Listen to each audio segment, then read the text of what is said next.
Thank you very much, Heather, for the introduction, and it's a great pleasure to be here and to be engaging with a wide audience and to be raising the profile in our own way of language learning, which is a cause we've got to defend and forward as much as we possibly can, and I hope we're going to discuss why in the course of the next 50 minutes or so. So I'm starting from the position that language learning is good for you, that language learning is beneficial. And we're going to look at some of those benefits in part of the talk. I suppose in terms of secrets and discoveries, which is the theme of your Festival of Ideas, it's the cognitive benefits of language learning that maybe are the ones that are the newest in terms of discoveries, and I'm going to say a little bit about those in a moment. But I guess the other benefits on this slide are more well rehearsed. Educational benefits. It's clear that language study connects with and can enhance general literacy and academic achievement. It's clear that learning one language in school or at an early stage is very useful if later in life you've got to learn another one. It's clear also that there are wider benefits in terms of education from language learning, in terms of intercultural contact, opening up opportunities for study abroad, and all sorts of secondary benefits that follow from that. Intercultural benefits, in these days of globalization, we want everybody to be flexible, to be tolerant, to be outgoing, and to possess intercultural empathy and understanding. And clearly, language teachers, language learners know that that's central to their project. Employment benefits, well, there are other language professions. We're short of translators and interpreters. We're short of diplomats with language skills, apparently. We're certainly short of EU bureaucrats from Anglophone backgrounds. We need language teachers, and we're going to go on needing them.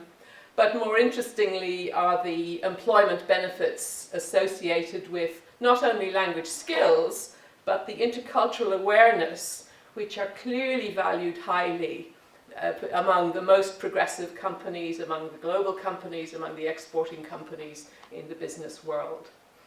So lots of reasons why language learning should be good for us. But let's come back now to the first one on the list, the cognitive benefits idea. It's really over the last 10 years or so only, I think, that we've really got good evidence that actually being bilingual enhances in several important respects our cognitive functioning. Young children who are reared bilingually have more metalinguistic awareness, are better able to control attention, are better able to handle conflicting evidence when they're doing some kind of analysis task. How come? Well, according to Ellen Bialystok, it's to do with the fact that a bilingual person is at all times managing in their brain a complex of two languages, choosing between them, checking out which is the right language to use at this moment, at a point when both languages are not quiet, but are actually competing actively for our attention.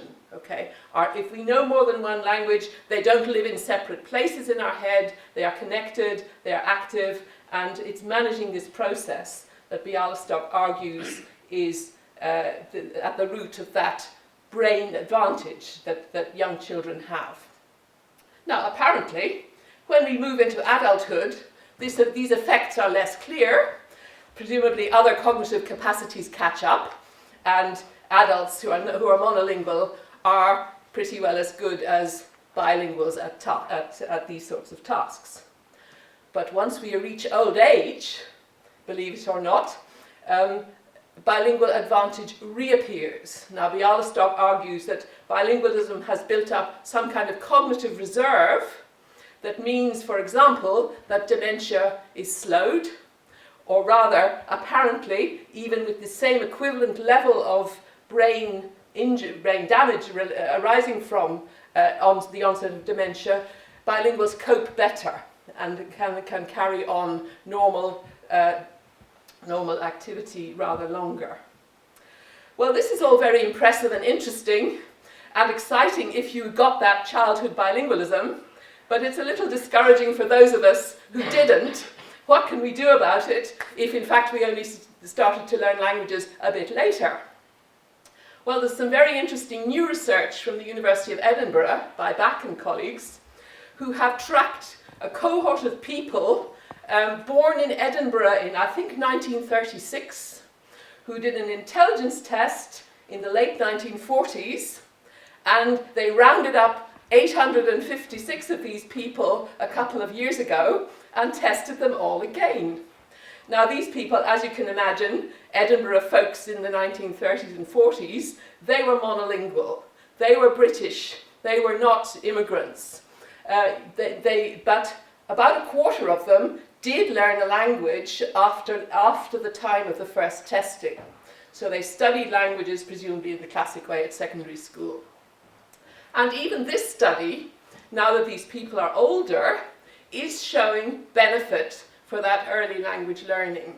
These folks, not in every respect, their memories are no better than the monolinguals, but in some respects, their reading ability, their word recognition ability, and their general level of intelligence, the early language learning, early-ish language learning, not early childhood language learning, seems to have had a positive effect. Right?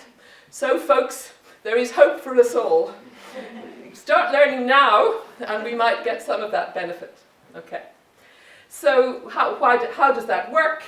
Well, these are a couple of quotes from these psycholinguists who try to explain this in terms of brain function. Let's just look at the lower quote. Lifelong experience in managing attention to two languages reorganizes specific brain networks. You know, they can do in brain imaging, you actually see slightly different areas of the brain involved in processing. Areas of the brain that are not normally involved in language processing are used to manage the two languages. So this creates, in Bialystok's view, what's called executive control, and that's the control of attention, control of competing tasks in the mind, and sustaining better cognitive performance throughout the lifespan. Okay, very interesting. But now let's think about, up to now we've just said language, learning two languages is a good idea. But let's look a little more closely now at how some of the complications around how learning more than one language affects how we see the world, right? Now, I'm sure this is not a new issue for you. I'm sure you're all aware of languages. We've got a glass of wine on the left. We've got Pippi Longstocking on the right. Now, in English, we use the same colour word for the red hair and the red wine. Okay. You can think of languages, folks, in which that is not the case. In Irish Gaelic, the wine would be darag and the hair would be rua. But in French, similarly, we have a change. Okay. So somehow the colour spectrum is cut up differently. Now that's a well-known phenomenon. But also, there are differences in how languages actually orient us in the world. Okay. Now, I wonder if I could ask you just to close your eyes for a moment so that you don't see what the other people are doing, and could you point to the left? Okay. Now keep pointing, open your eyes and check where your neighbour is pointing. Okay? Same as you? Right. We are comfortable with left and right. Except that, of course, if I pointed to the left, I'd be pointing the wrong way for you, okay? Because it's relative to oneself. Okay. Okay. Close your eyes again, please. And would you please point to the southeast? Point to the southeast. Okay, now check your neighbour. Check your neighbour. How are we doing? Okay? Okay, let's make it easier. Raise your north hand. Okay? Okay, we're not very good at this, right? No. But if we lived in a particular area of Australia, and if we spoke one of the Pormpuraaw family of languages, that would be how we would do orientation, okay? We would say, oh, there's an ant on your south leg, okay? Or I'm going northwest when you're going home or you're going to school or whatever. Children learn this, children know at all times how they are oriented, and if you turn them around, they know that they have to change the descriptions that they give, always to suit constant points of the compass. Okay. Now, how about the representation of time? Close your eyes once more, please, and could you point to the past? Okay, so, okay, have a look. Everyone's pointing behind. For us, conventionally, that's the past and that's the future, right? Again, in Pormpuraaw, the past is always to the east. Wherever the east is, that's the past, and the future is always to the west, okay? But in Aymara, Latin American language, the future is behind and the past is in front, okay? So this is not a constant in any particular language. And then the last example I'd like to look at is how we represent motion, okay? And here we're going to be looking at making a comparison between English and French, okay? Now, what should we do? Let's look at the video first, if we can make this work. I want you to watch a little clip on YouTube. So we have the cat trying to get Tweety Bird, and I want you to watch the actions which happen, okay?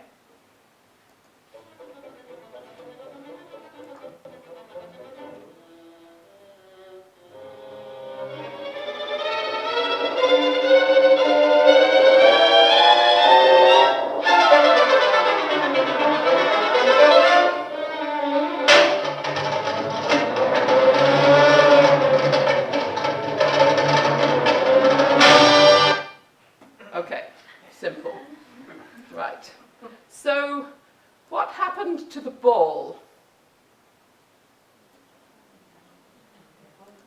What happened to the ball?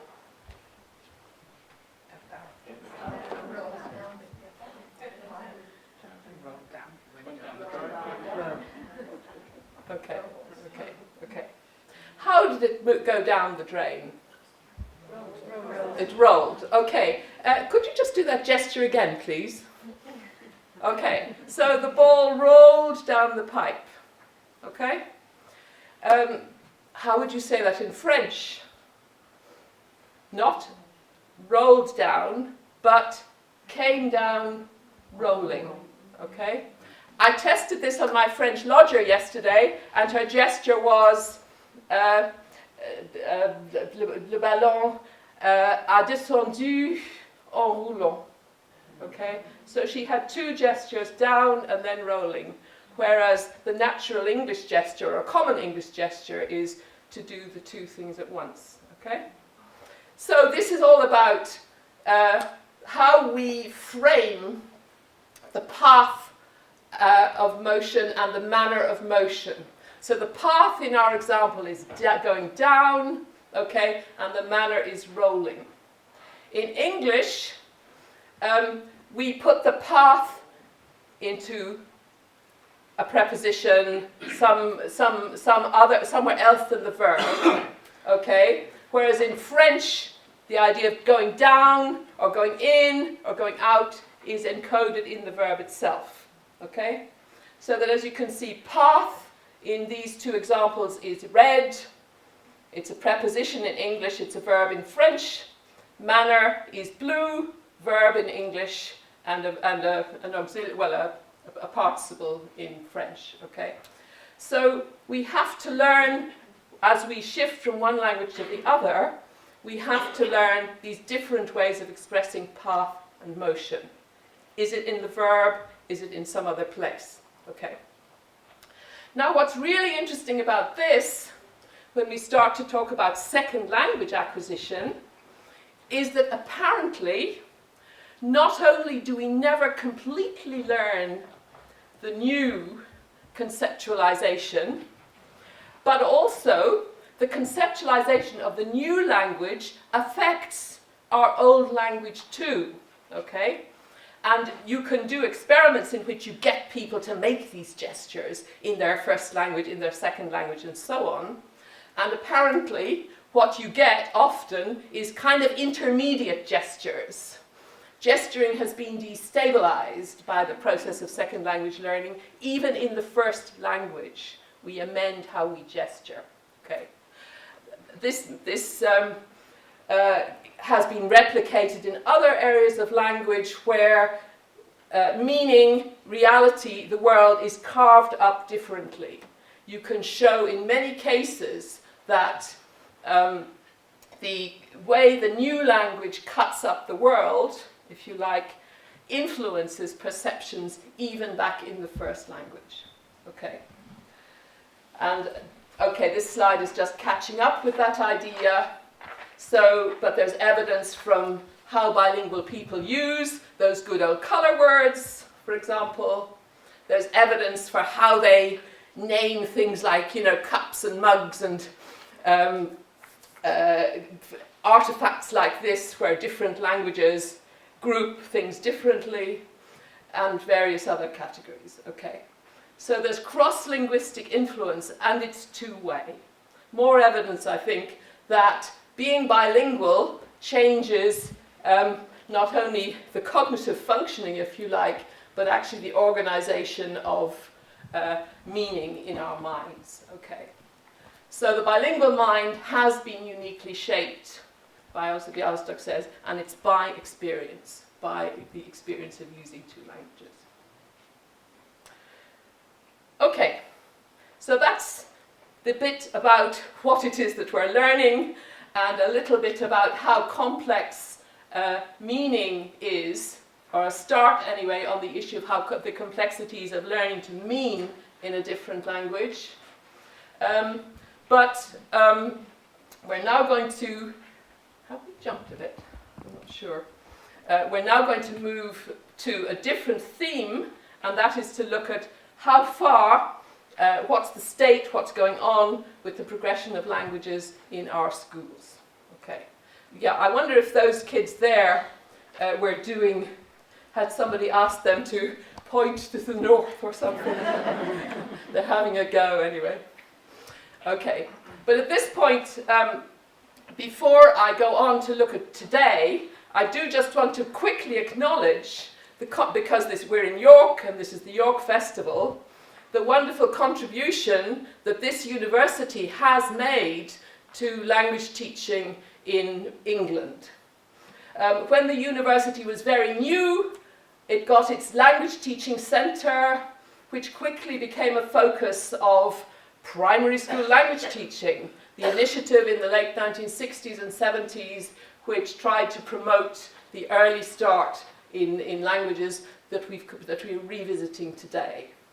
Not only was there a promotion of languages in the primary school, but also this university made a significant contribution to language teaching in the new comprehensive schools of the 1960s and 1970s. Work on graded objectives was a program to try to make languages more accessible to the full public of learners in the new schools. And these were York projects. And a founding figure, of course, was Eric Hawkins, probably the most serious thinker about the place of languages in the English school curriculum and the school curriculum for Anglophones. He did lots of distinguished things, as you can see, but why did he do it? Well, Eric Hawkins was a young man in the 1930s, a student of Spanish. He had been to Spain. He was in the Basque country during the final years of the Spanish Republic.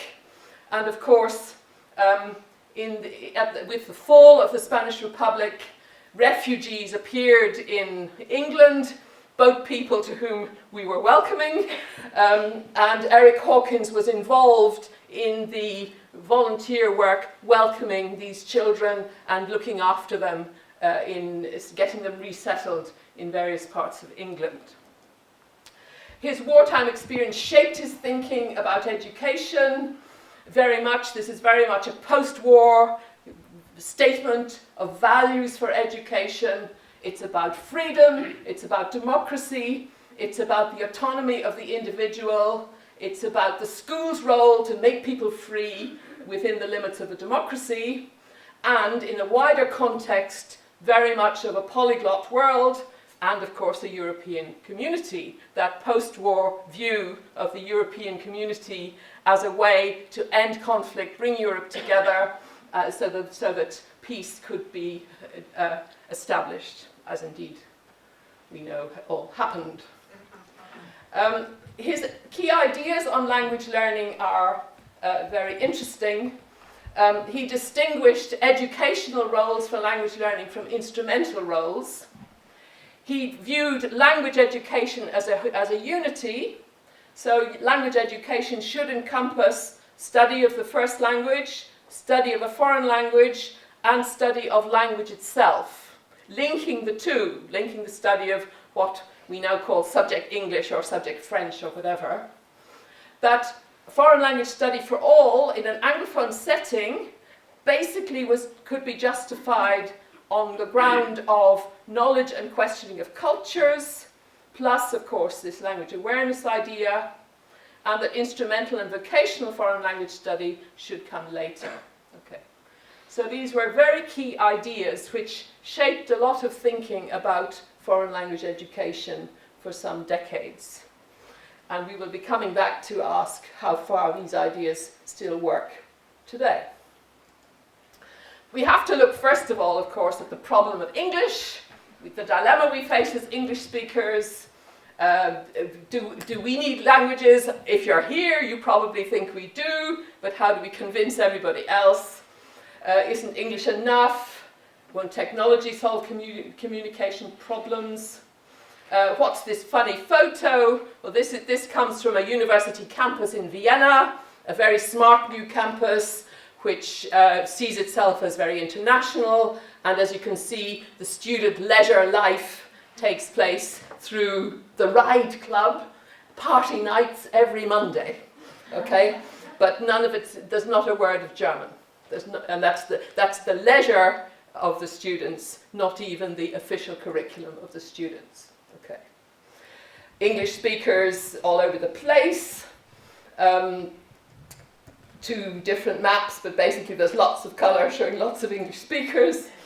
The number of English speakers now estimated to be rising towards 2 billion out of, what are we, 7 billion? The most widely spoken language, the most widely taught language in all sorts of different domains. You know about much of this. We ran at Southampton this spring a MOOC. You know about MOOCs, a massive online course on language teaching. And one of the things we did was we invited language teachers to send us photos of their classrooms. And we got dozens of them. And it was quite humbling, actually, to go through these photos and see what teachers wanted to show us. Now, here's what looks like, a very nice conventional classroom, all these girls with their tidy hair and so on, and it's all very beautiful and studious. But do you see where it is? Ukraine. It's in the Ukraine. In fact, it's in Odessa, and as you can see, it's the 5th of February. The Christmas decorations have been left around a bit long, maybe. But nonetheless, this lady in Ukraine wants us to see her promotion of English, her teaching of English, her students of English. We got photos from Libya, from Somalia, from Iraq, from Yemen. You name a place where life is tough.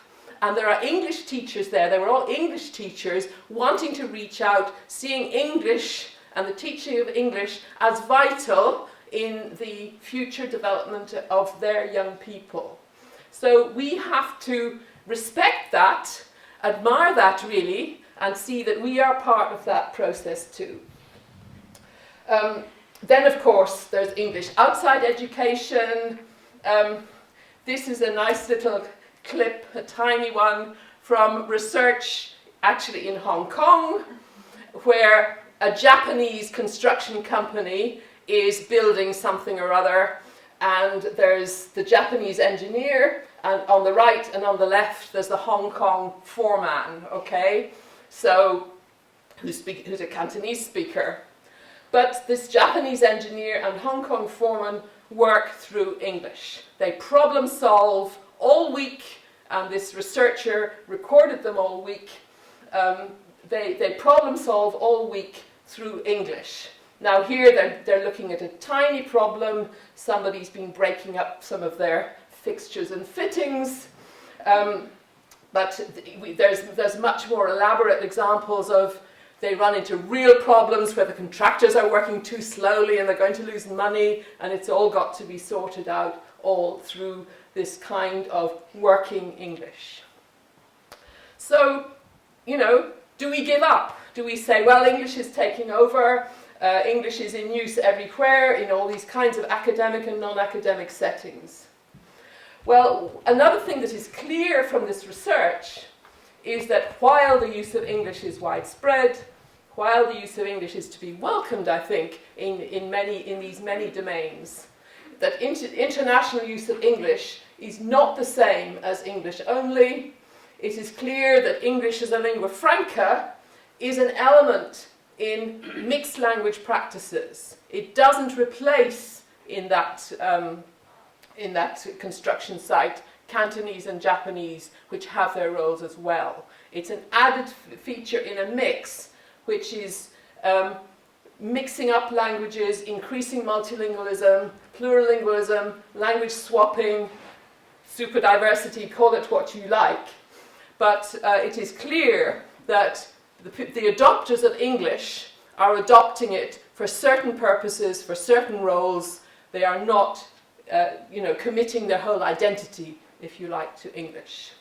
So multilingualism is the key explanatory idea, I think, for the kind of world we're going to be in. We shouldn't see the future world as an English-only world. So multilingualism in England, then, is clearly closer to home than Hong Kong, and it's clearly on the rise. The latest census had language questions for the first time, I think.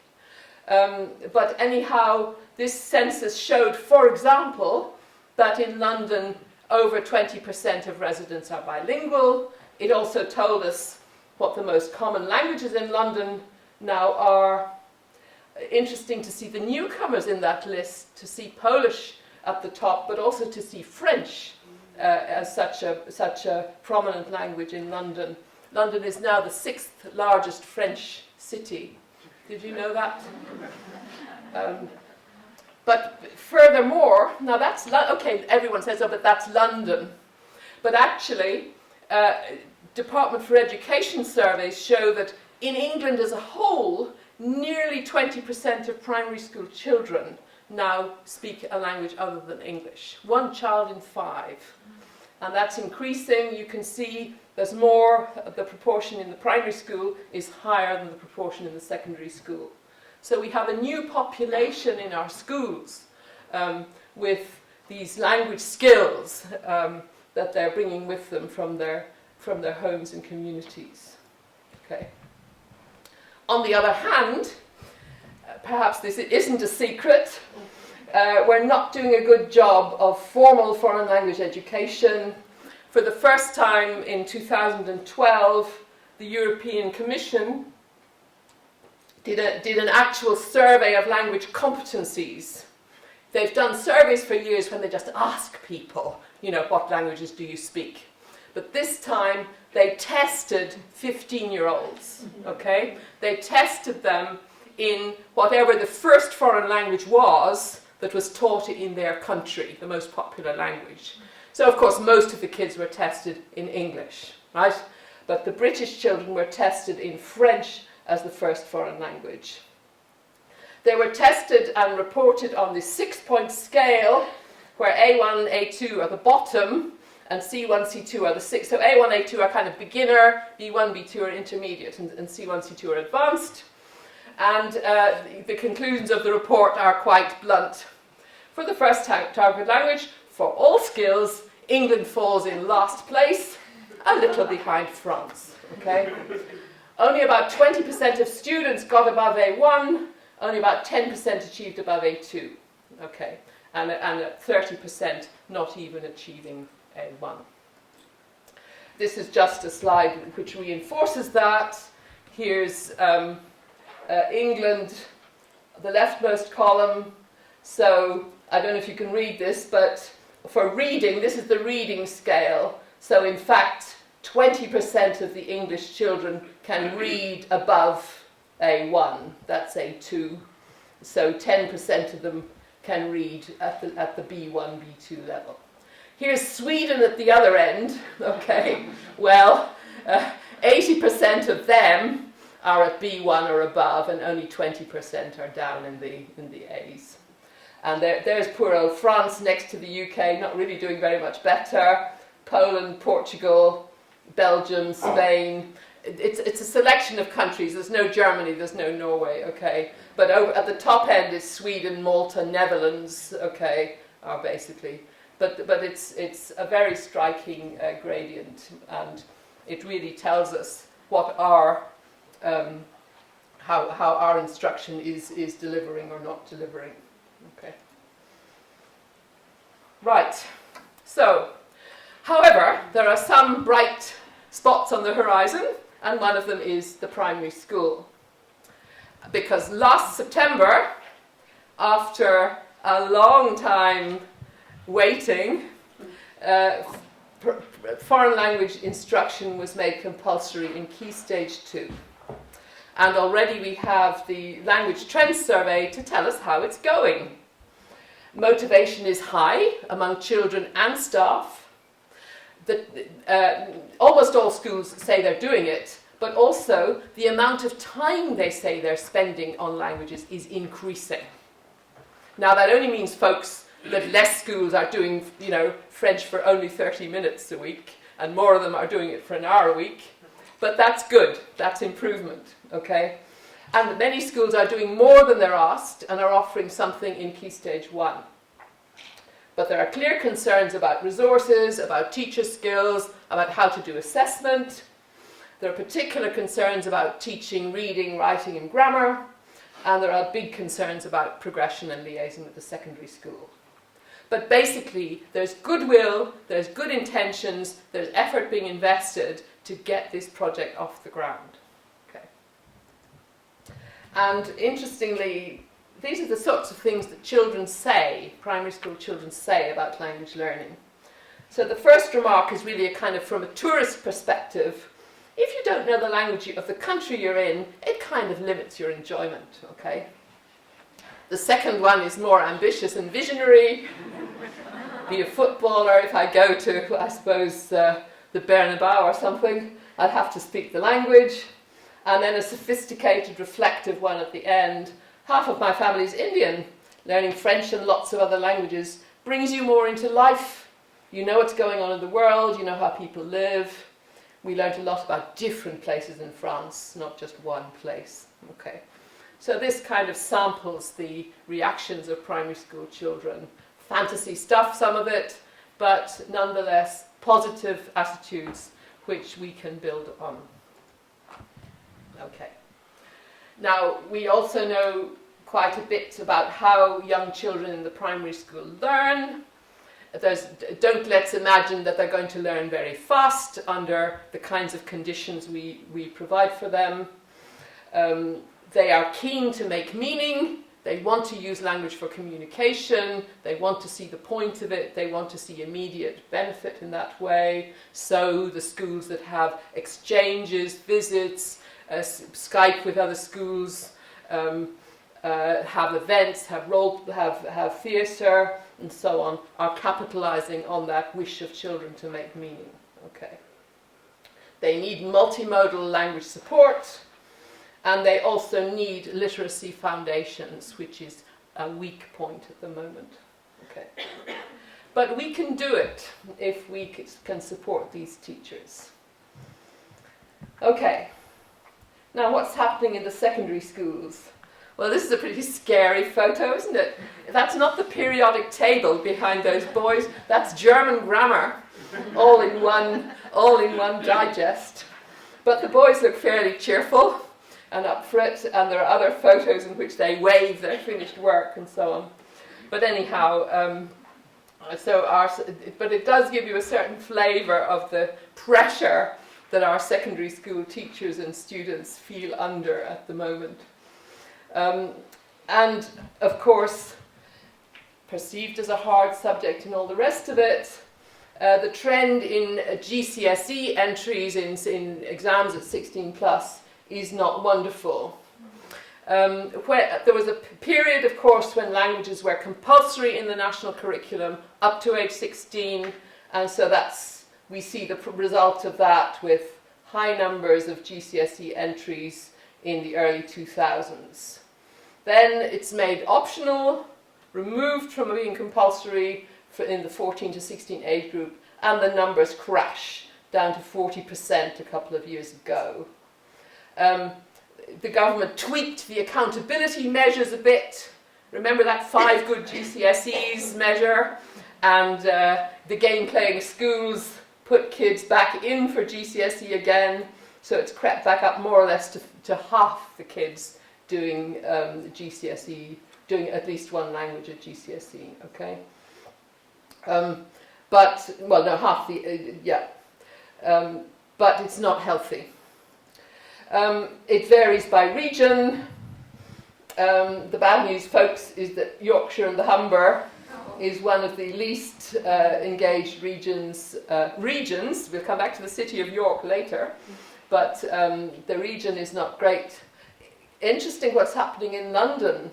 Inner London, London generally is top of the list. Now, what's going on in schools in London? Very interesting. But it varies by, of course, it varies by gender. Don't have slides for that. The main languages trends are interesting. We see, again, fall in French, fall in German, rise in Spanish, the green one, but not compensating, of course. Well, I guess the rise in Spanish, it's overtaken German now, and it's compensating a bit for the fall in the other languages, but obviously nothing, not significantly. Okay. Challenges identified in the Language Trends Survey, in particular for secondary schools. Primary school languages are great, but they do complicate the life of the secondary school, and that link between primary and secondary languages is not yet in place. Worrying about secondary schools is an increase in what's called disapplication, okay, where children who are struggling academically or have English as an additional language or something are excused from studying the foreign language.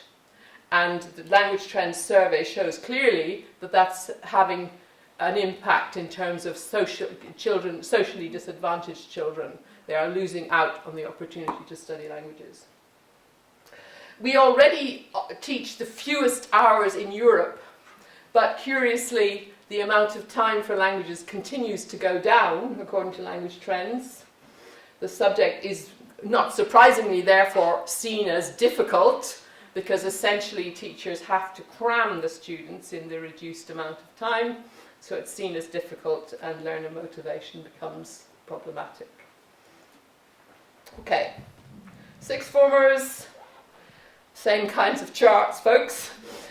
French on the slide, German on the slide, Spanish coming up, and interestingly other languages also increasing. That's Polish, Chinese, Urdu slightly declining. Anyway, newer languages increasing. So, and compensating to some degree for the decline in French and German. But it's still not a great picture. A-level's a real problem for us. The way the English system works, where people concentrate in depth on a very small number of subjects, where they need top grades, increasingly that's seen as so important to get into the right kind of universities like York, I'm sure, all these things affect languages which are for many students what they might have taken as their fourth or fifth or sixth subject, right? But interesting, again, teachers' comments here, the best linguists opt for science and maths, students perceive languages as more difficult to achieve top grades, and then of course the numbers issue. We need minimum numbers in classes, and if you have 5 people wanting to do German, German's not going to happen. Okay, so it seems to me that sixth form, and the pressures that sixth formers are under to deliver high grades in, excellent, what are seen as academic subjects, is a real challenge for languages. Not that languages are not seen as a, quotes, academic subject, but they're seen as hard, and harder to get that A grade that you need to go to your chosen university. Okay. Higher education, well, we're small potatoes in higher education, folks. We are, according to this hefty chart, just 3% are majoring in languages, as compared to STEM and other arts, humanities, and social sciences. Okay, so we're not big players. On the other hand, numbers have been reasonably stable over the last decade. UK numbers have gone down slightly, so there's been a 5% decrease in this roughly 10-year period.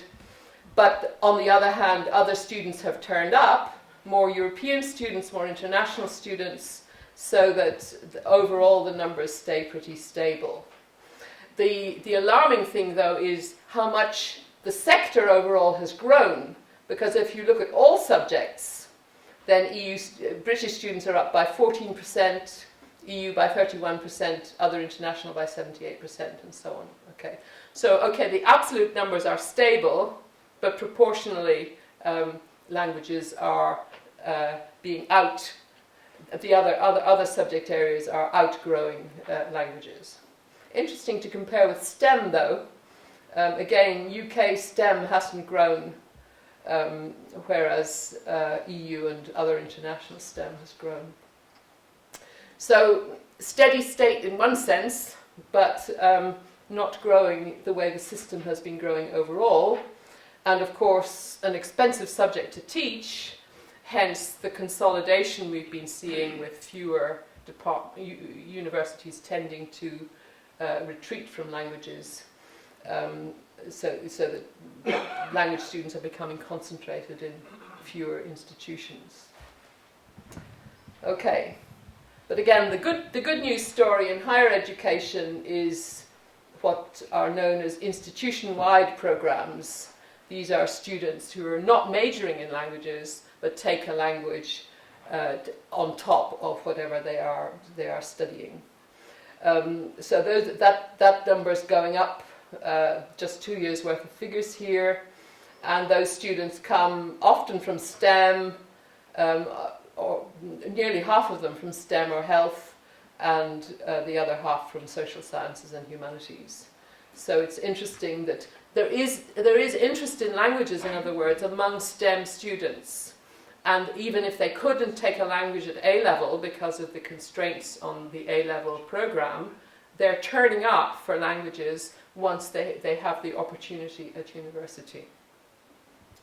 Okay, so what can we do to promote and support language learning? How can we, as the public, if you like, do something about continuing to fit ourselves and our young people for what is a multilingual world? There's a number of clear messages, I think. We can support the primary school initiative.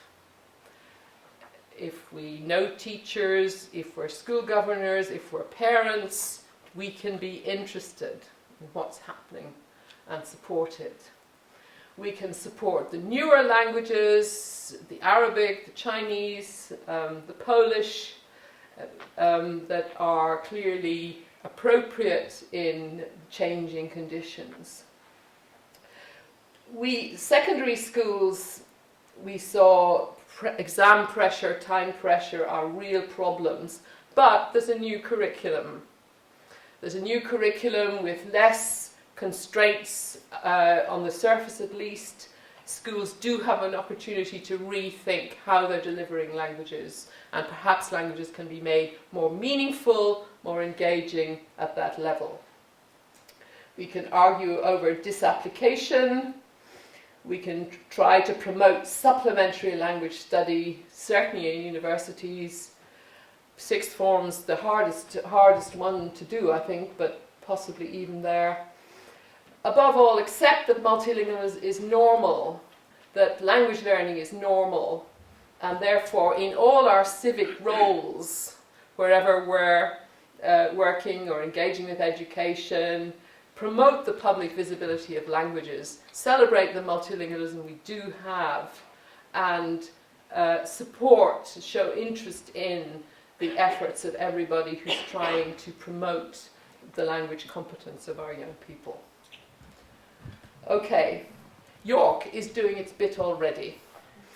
This is a list. I told you that your wider region wasn't great in terms of language learning, but these are the 10 local authorities in England with the highest uptake of languages at GCSE. Okay, all of them are in London. 9 out of 10 are in London, except for one, and that's you. So keep doing what you're doing in York.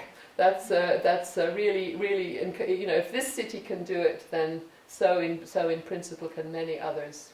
And this London effect is very striking, because not all of these. I mean, okay, Kensington and Chelsea, lots of well-travelled kids, I'm sure, but Southwark, Newham. It's very interesting to see what's going on in our most multilingual city. Okay, I've talked enough. Time for comments and questions. So thank you very much.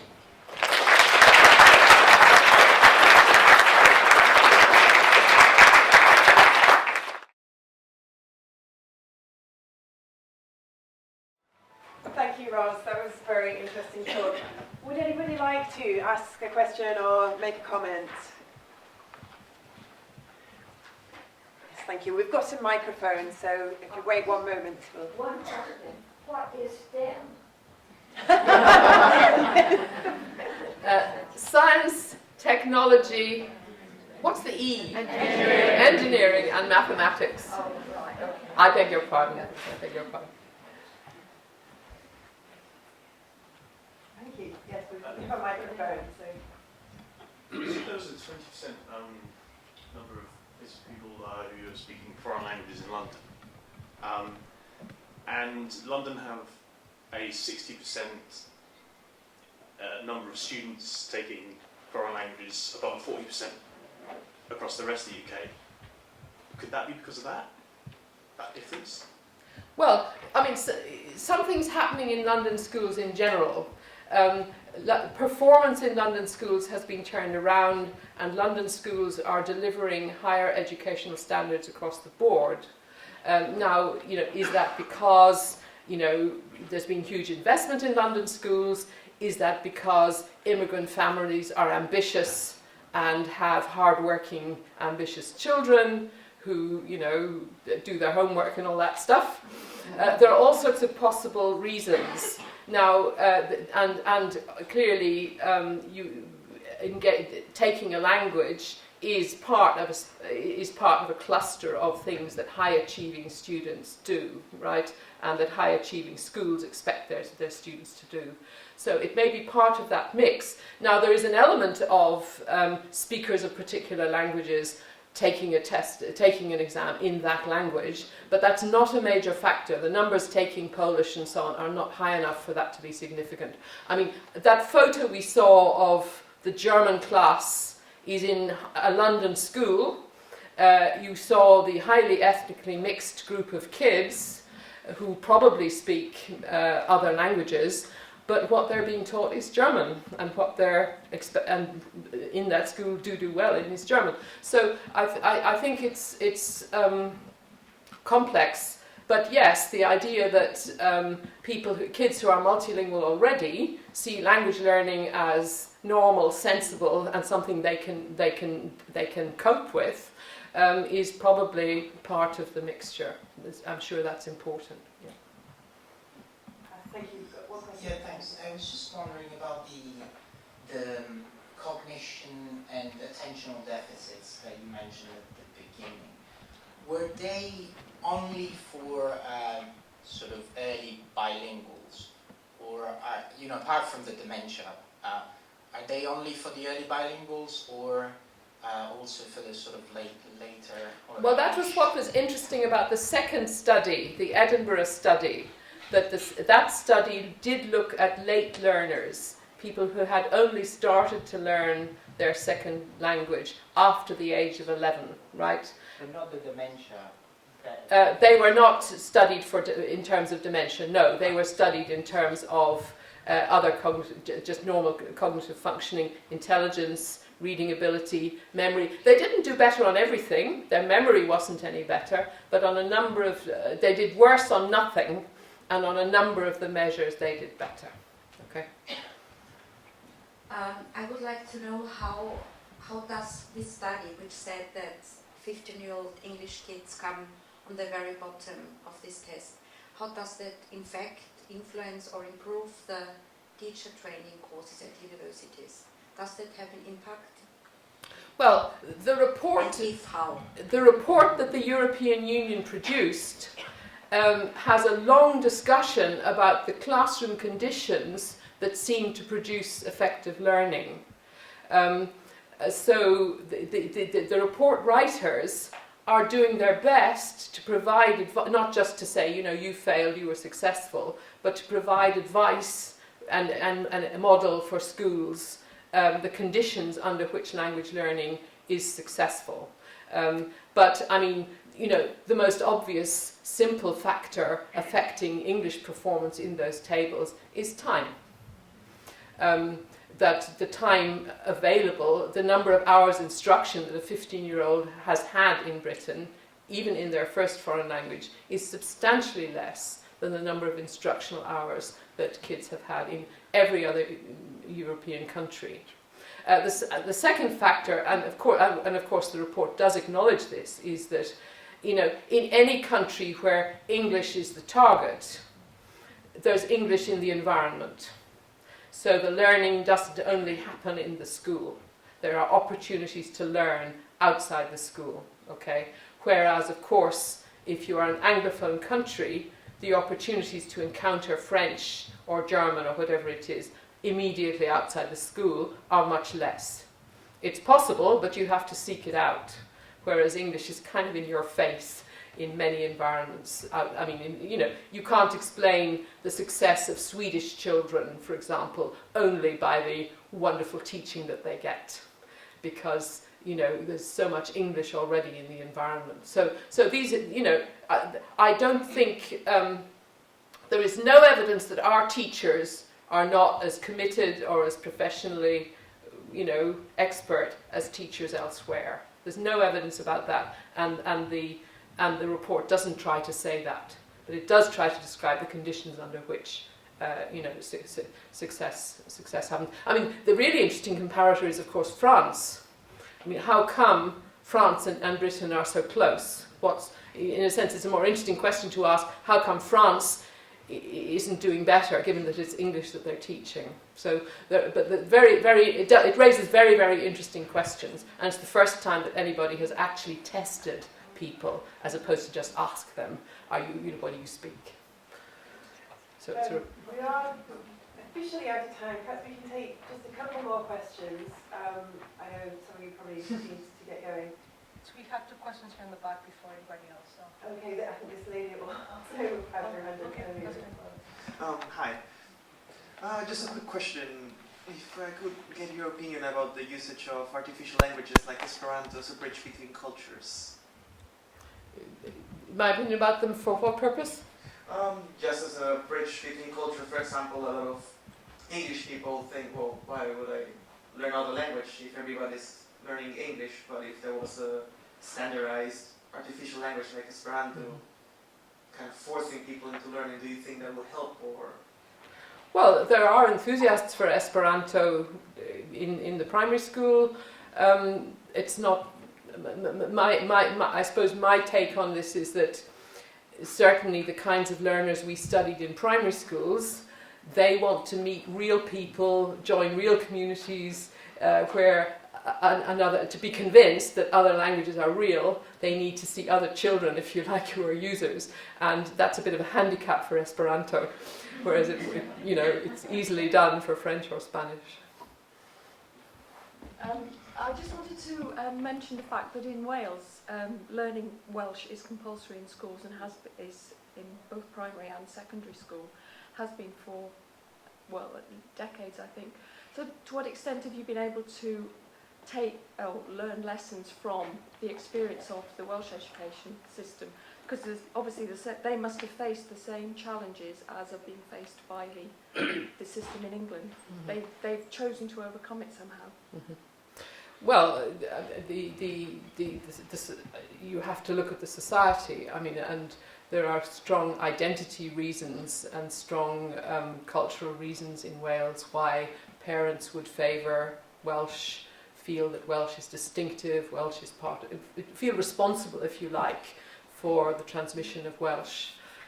So I think those identity drivers support the teaching of Welsh, Irish, to some extent in Northern Ireland and so on, where in ways that French or German or whatever can't compete. But have the cognitive benefits been measured? I'm sure that the cognitive benefits are similar. They must be if Bialystok is right. I don't actually know whether people have looked specifically at benefits of Welsh English bilingualism, but there's no reason why the benefits shouldn't be the same. Absolutely. I can answer that. Bangor University, the Right. School of Linguistics, would answer that point. Yeah. Let's collectively send them an email. Thank you very much, Roz, for a very interesting talk.